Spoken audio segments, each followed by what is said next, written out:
This is Northport Now, where we bring you everything happening in and around our city.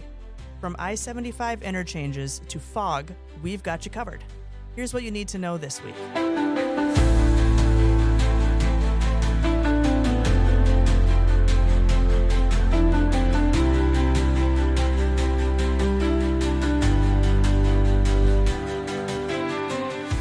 As we prepare for the holidays, please note the following facility closures.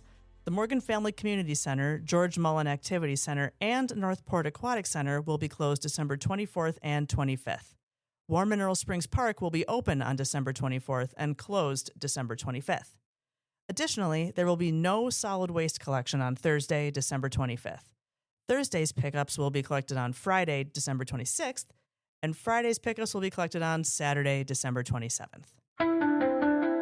After extensive advocacy for our city and its need for updated infrastructure at our I-75 interchanges, the Florida Department of Transportation will begin this much-awaited work in January 2026. The interchanges at Sumter and Toledo Blade boulevards will get traffic lights, improved traffic flow plans, and more. FDOT is hosting an in-person pre-construction informational session on Tuesday, January 6th from 4 to 6 p.m. at Suncoast Technical College, located at 4445 Career Lane. Be sure to attend if you have any questions or concerns about their project.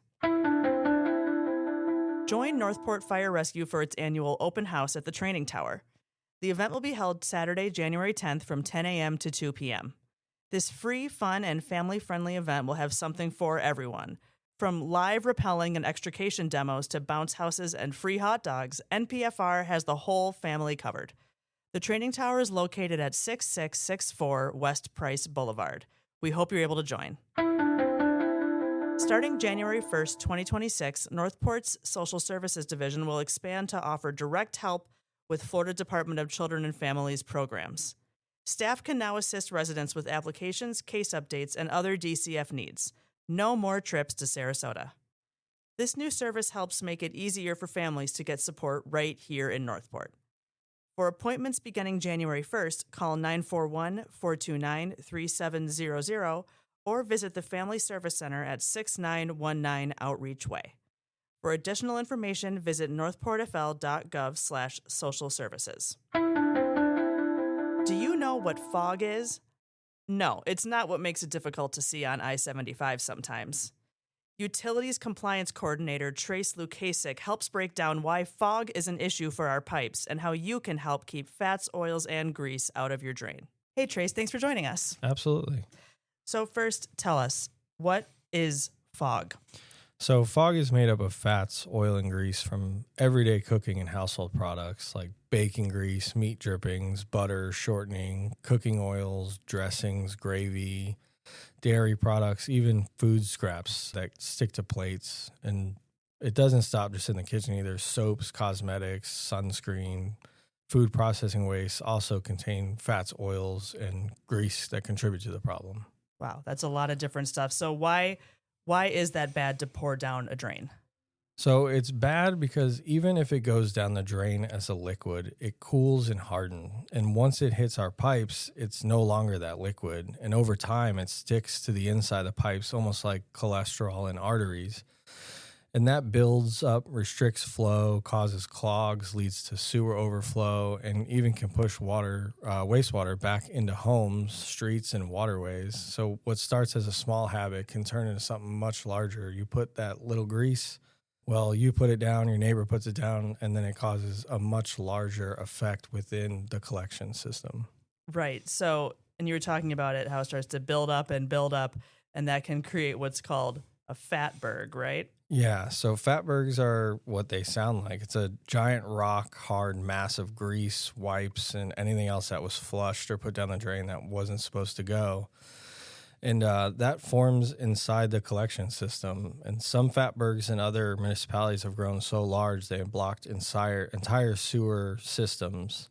Right. So with that, when you pour grease down the drain or do things like that, it doesn't just affect that person, right? By doing that, it builds up and can affect not just you, but everybody in the area and your systems, right? So what does it do to your systems and utilities? So for like as a resident, it can clog your own pipes. It can cause costly repairs. You'll notice slow drainage and you're wondering, why is my sink always taking so long to drain? Or why is my bathroom tub always taking so long to drain? Well, that's because the hair and the body oil, like oils off your body or from your shampoos and things like that. And then in the kitchen, all those grease have collided with the other debris like hair, and it's blocked your system. So imagine that. But in our system, which is substantially larger, and we're seeing that on a larger scale than you'd see in your home, and that's causing everything to block up, which can cause backups in the system. It's causing us to have to come out and vacuum out lift stations to get that out because it can't move. It just sits in the lift stations, which if it makes it, it goes to the wastewater plants, and then we're having to vacuum out the fats, oils, and grease out of there. Right. So it not only can affect you and the people around you as the resident, but also it makes you guys have to spend more time and more money to help fix that problem, right? Yeah, we're going monthly sucking out lift stations that we've identified as problems, and some are commercial, some are residential. And we're noticing the fat is sitting on top and it won't process it. We'll clog pumps. So we're going out there to be proactive, and we're sucking it out and disposing of it properly. And what does make it to the wastewater plants, we're having a company come in as well and suck all that fat, which is costing utilities money. And, it's unnecessary if we can have more people participate with, let me not throw this down the sink. It might see less and less of that fat in the system.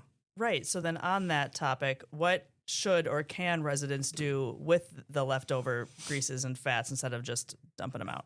So the solution is simple. Think before you sink. And that's kind of our motto here we've been pushing with residential campaigns, is you let the grease cool and solidify, and then scrape it into containers like a jar, and then you throw it in the trash. They make other products as well that will solidify, and you can scoop that out and put it in the trash. But then it doesn't stop there. If you still have the grease inside the pan, so you wipe the pan with a paper towel and then throw that out, and then just do your dishes like normal. And for larger amounts of cooking oil, that you can check for local recycling places that'll take it, and disposal programs. And just don't pour it down the drain, because even with hot or soapy water, which is like kind of the myth, I ran hot water, I put Dawn down there, it cleared it out. It cleared it out for now, but it's still in there. It's just making it further down the road, which is then us. Mm-hmm. Or if you're on a septic tank, then it's on you, which can cause issues in your own septic tank as well. Right. And that leads me to just this quick clarifying question is, are both septic and sewer using residents affected by this? Yeah, so if you're on sewer system, it can clog your household plumbing and contribute to backups and overflows in our collection system. And then if you're on a septic tank, it can overload the tank. It can kill the beneficial bacteria, which is helping clean your septic tank and clog the drain field. And that can lead to system failures and repairs.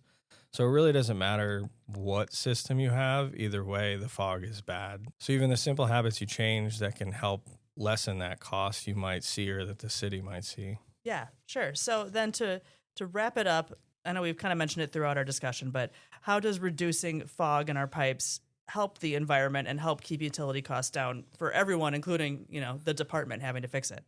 So when we keep the fog out of the pipes, we reduce the sewer overflows that pollute rivers, lakes, and coastal waters. That protects wildlife and drinking water source and public health.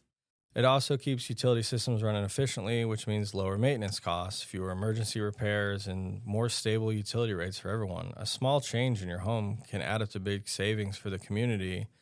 And like I said, every month we pump out fog from lift stations and wastewater treatment plants. And because of this issue, which costs thousands yearly, so every year we see the cost. And that's cost to pump out lift stations, pump out that, and also our staffing and everything like that. And then if we didn't catch it and it becomes a bigger problem, now it's a costly repair or an emergency because the lift station's overflowing. Right. So it sounds like just some very small adjustments can help make things a lot easier for everyone. So if you're looking for more tips and tricks about this, I know there's a lot on our website and on our social media channels, so be sure to follow those. But Trace, thank you so much for joining us today and explaining everything. Absolutely. Thank you. Remember, think before you sink. We hope you have a very happy holiday, Northport. Be sure to check out the show notes for links and more details on everything we covered today. Stay on the nice list, and don't forget to stay informed, stay engaged, and stay connected.